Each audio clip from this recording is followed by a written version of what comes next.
起麦克风站上舞台，热力四射。38岁歌手谷谷确诊康复后出席校园演唱，看起来气色恢复不错，还能和粉丝互动。但他4号发文说自己出现后遗症。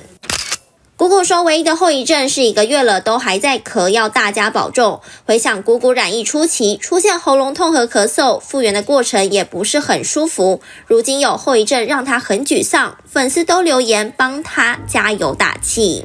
我觉得我可能我的嗓子跟我的声音的状态，从一开始有点痒痒的，到我这样子几天下来，我发现我声音的状态比我以往的状态都还好。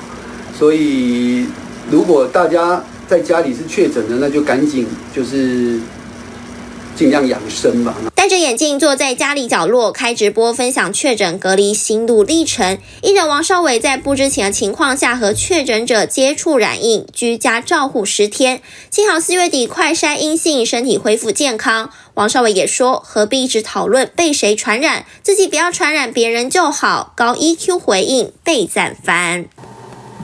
带着小孩开心出游，女星隋棠和老公 Tony 结婚7年，有3个小孩，生活甜蜜，也被疫情烧到。隋棠发限动说，剧组出现2名确诊者，为了保护家人的安全，毫不犹豫搬离住家，暂时自主健康管理。本土疫情肆虐，演艺圈自危也有趣闻。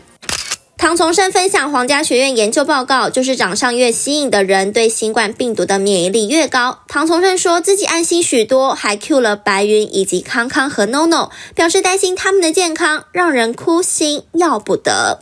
TVBS 新闻黄冠伟、张启云台北采访报道。请支持 TVBS 国际 Plus 全新频道，让您扩大视野，掌握趋势，接轨全世界。恳请订阅，开启小铃铛。